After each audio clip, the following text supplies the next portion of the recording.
안녕하세요. 안녕하십니까.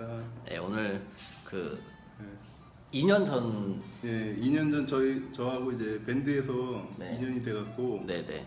이제 알고만 있다가 오늘 처음 만났습니다. 네, 우연찮게 그것도. 사람의 인연이라는 게 저도 네. 다른데 강의를 들어 왔다가 파주에서 이렇게 강의를 들으시고 강남까지 오셔가지고 네.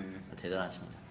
이 에버노트, 그 다음에 엑셀, 캐드까지 정말 잘 쓰시는 이성진, 또 열정하면 또 이성진님. 네. 굉장히 열정으로 강사님에 비하면은 항상 제가 또 이렇게 네. 하는 글들 공유도 많이 해주시고 네. 네, 항상 응원해 주시다가 이번 드디어 만나 뵙게 됐는데요. 오늘 이 에버노트 어떻게 쓰고 계시는지 네. 좀 공개 가능한 것들만 좀 보여주시면 좋겠습니다. 공개 별거는 없어요. 저는 지금 거의 이제 노트북하고 태그 이렇게 구분해서 쓰긴 하는데 노트북도 별로 그렇게 정리를 잘 못해요. 그래서 이제 노트북 같은 경우는 대충 만들어 놓고 쓰고 있고요. 그다음에 저는 이제 태그 위주로 지금 거의 분류를 하고 있고, 그다음에 이제 핵심은 제가 쓰는 핵심은 이거 같아요. 이거 규칙 노트라는 걸 하나 만들었어요. 네, 그래서 저가 쓰는 노트에 많이, 대해서 이런 데 의미를 부여를 했고요. 그래서 이제 제목 앞에다가 이런 키워드를 넣으면 어떤 의미로 쓴다라는 거를 카테고리별로 그냥 분류를 해서 쓰고 있고요. 그다음에 이제 제목 부여 규칙이라고 했고, 이제 맨 앞에는 뭐 노트 전체 핵심 주제어를 명기한다라고 이렇게 쓰고, 그다음에 이제 칸막이 쓰고, 그다음에 뒤에다가 공통적이고 고정적인 내용을 쓴다. 뭐 이런 식으로 해서 쭉 적어 놓은 거고요. 핵심은 저거 같아요. 육하 원칙에 의해서 쓰면은 태그. 웬만한 제목도. 네, 제목도 그렇고 태그도 마찬가지고. 그런 식으로 쓰고, 그 다음에 매번 쓰던 것이 이제 계속 흐트러지니까 한 번 썼던 것들을 이렇게 해서 이제 카테고리별로 쭉 가나다 순으로 쭉 정리를 해놨고요. 또 새로운 게 생기면 여기다가 복사해서 붙여놓기. 네, 복사해서 붙여넣기 쓰고 제목을 쓰고 그 뒤에다가 이제 부연 설명들을 쭉 연이어서 쓰는 거죠. 앞에 그거 그냥 그대로만 복사해서. 예, 복사해서 쓰고. 예. 그것도 아이디어네요. 예, 영어 버전도 있고요. 이제 한글로는 이렇게 한글 가나다 순으로 기억 니은 순으로 해서 예를 들어서 진짜 아이디어다. 예, 이런 식으로 해서 미리 써놓고 요걸 복사에다 붙여넣기 해서 제목을 적는 거죠. 그런 식으로 해서 정리를 하고 있는데 아직 정리는 다 못했어요. 정리하고 있는 중이고 이런 식으로 하고, 그다음에 많은 분들이 보면은 이제 한국식 그 파일명 그 장명법에 굉장히 익숙해져 있다 보니까 나중에 자료를 찾기가 너무 어려운 거예요. 그래서 제가 생각한 거는 이거를 어떻게 좀 쉽게 할 수 있을까. 그래서 기존에는 이런 식으로 쓰죠. 보통 이제 날짜를 쓰고 그 다음에 몇 년도에 몇 분기 국내 영업 몇 팀 보고서 이런 식으로 쓰는데 요걸 이렇게 쓰면은 나중에 자료 찾기가 너무 어렵더라고요. 그래서 이거를 좀 더 체계적으로 할 수 있는 방법이 없을까 하다가 생각한 게 이제 대중소 방식으로 해서. 대중소 방식. 네, 일단은 핵심어를 먼저 찾는 거죠. 여기서 핵심어는 보고서니까 보고서를 맨 앞에 쓰는 거죠. 그 다음에 두 번째 핵심어를 찾으니까 국내 영업 3팀이 나오더라고요. 그 다음에 연도의 몇 분기 요걸 적은 다음에 저 같은 경우는 날짜를 맨 뒤로 쓰는 스타일이에요. 그리고 맨 뒤에다 쓰고, 그 다음에 이 뒤에 보면 리비전 번호라는 걸 제가 부여를 하는데, 이건 뭐냐면 하루에도 여러 번 리비전이 되는 경우가 많이 발생을 해요. 저 같은 경우 작업 특성상. 그러다 보니까 오늘 날짜에 리비전 몇 번째, 그리고 만약에 이게 초안이 작성이 되면 그 뒤에 리비전이라는 이 알자를 대문자로 바꿔버려요. 그래서 대문자 리비전 제로는 우리가 초안, 그 다음에 이 초안을 수정을 하면 이제 대문자 리비전 R1으로 바뀌는 거죠. 이런 식으로 해서 이제 쭉 해서 바꾸게 해서 이렇게 만들어 놨습니다. 그래서 나중에 컨설팅 같은 거 할 때 아니면 궁금해 하시는 분들이 있으면 이거 보여드리고, 아니면 공유가 필요하시면 공유를 해드려요.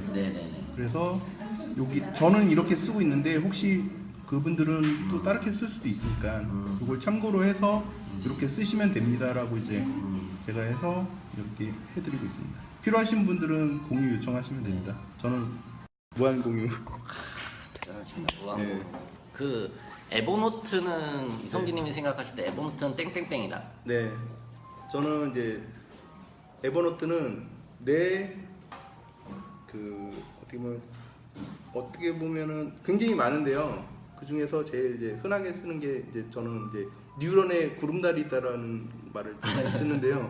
그러니까 이게 뭐냐면은 기억의 파편들이 있어요. 이 파편들을 서로 연결을 해줘요. 구름다리로. 그래서 어느 순간인가 그 구름다리들을 전부 다 하나로 취합을 시켜주더라고요. 이 에버노트라는 도구가.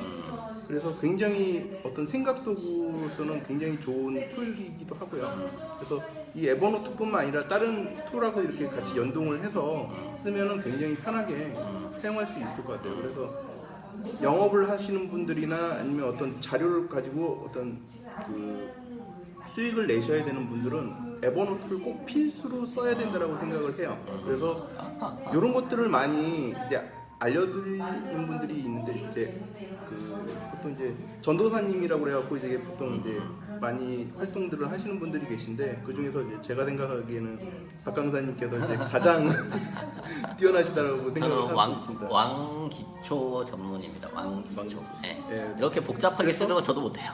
네.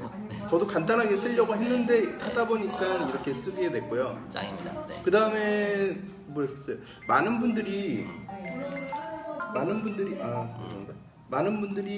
그 태그를 쓸 때 보통 이제 데스크탑에서 많이들 쓰시는데 네네. 데스크탑에서 보면은 그 순서를 이렇게 되게 중요시하시는 분들이 있어요.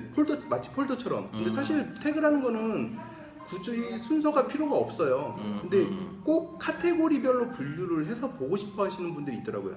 그래서 그런 분들한테는 어떻게 제안을 드리냐면 느낌표를 사용하시라고 제가 제안을 드려요. 그래서 느낌표 개수를 가지고 조절하는 거예요. 그래서 4개, 3개, 2개 이 순서가 그러니까 느낌표 개수가 많으면 많을수록 앞으로 가더라고요. 이렇게 지금 여기 보이는 것처럼 네, 느낌표를 앞에다가 3개를 붙이니까 느낌표 2개인 것보다 앞으로 가게 돼 있어요. 순서상으로. 네, 좀 복잡하게 쓰는 방식이긴 한데 그런 것들을 원하는 고객분들이 계셔갖고 저는 이제 이런 식으로도 이제 컨설팅을 해드리기 때문에 이런 방식도 쓰고 그냥 자유롭게 써요. 대신에 이제 한글로 쓰는 것보다는 영어보다는 숫자보다는 특수기호로 해갖고 어떤 카테고리 분류를 원하시는 분들은 이제 그런 식으로 해서 많이 필요로 하시더라고요. 그래서 이제 그렇게 해서 많이들 사용을 하시고 또 거기에 따라서 이제 제가 제안을 드리기도 하고. 근데 자기가 쓰는 방식이 가장 좋은 것 같아요. 맞습니다. 다른 것보다도. 맞습니다. 네. 자기 스타일로 맞춰서. 명언이십니다. 자기가 쓰는 게 가장 잘 쓰는 거다. 그리고 노트북으로도 잘 쓰시는 분들이 있는데 어떻게 보면은 저는 모르겠어요. 부럽다는 생각은 별로 안 해요. 왜냐면 제가 쓰는 스타일이 아니다 보니까 그냥 저는 이제 태그로 차라리 분류하고 아니면 제목을 좀 더 간결하게 좀 더 내용을 좀 더 확실하게 넣어서 검색을 했을 때 바로바로 찾아낼 수 있도록 그렇게 구성하는 게 더 사용법이 낫지 않나.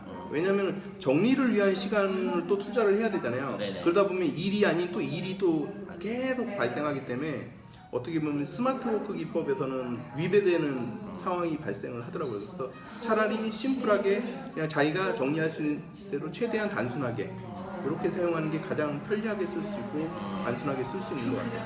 그래서 그런 식으로 해서 많이 구성을 해서 쓰려고 하고 있고요.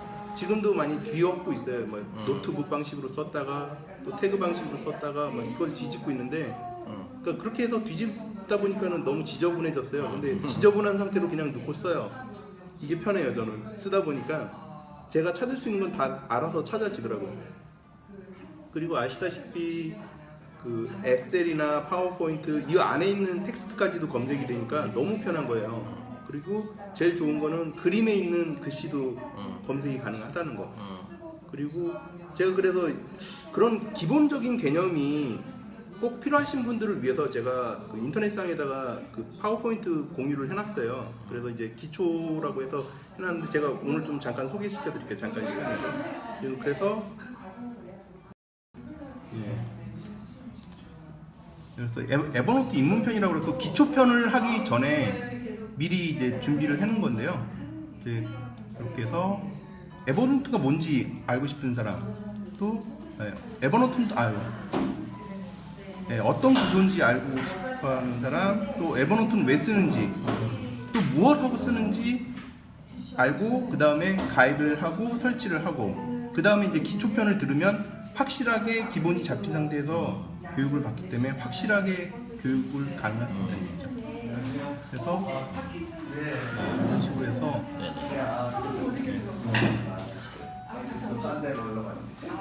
이거는 지금 인터넷상에 제가 공유를 다 해놨어요. 원본 영상 밑에다 링크 하나 또 달아주네요. 네네. 네, 이렇게 해서 처음에 예전에 박 강사님께서 그 영상 그 에버노트 소개 영상 그거 보고서는 저도 뭐 첨부를 해서 만들어봤어요. 이렇게 해서 요거는 이제 제일 많이 보시던 영상이고요. 그다음에 어떤 구조인지, 그래서 어떤 구조로 이루어지고 이런 구조. 지금 좀 빨리 돌려서 그런데 슬라이드 쇼 보시면은 천천히 보실 수 있어요, 혼자서도. 그래서 컴퓨터하고 어떤 식으로 되는지 구조 비교를 이렇게 했고요. 이게 파일하고 폴더가 있는데 저희가 노트를 제일 헷갈려 하시는 게 뭐냐면 네네. 노트를 파일로 사가시는 분들이 있어요. 근데 파일이 절대 아닌데요. 그래서 이제 이런 담을 수 있는 이런 개념들은 한번 영상 찍어서 한번 더 올리면 좋을 것 같아요. 네, 알겠습니다. 그리고 이제 제가 박 강사님 쪽 페이스북 쪽에다가 그 링크 해서 이 원본 파일 같이 공유를 시켜드릴게요. 네. 네, 감사합니다. 오늘 너무 감사합니다. 네. 아침에 일찍 만나가지고 또 강남에서 이렇게 또, 네. 또 다음에 또 뵙도록 하겠습니다. 네, 감사합니다. 감사합니다. 예.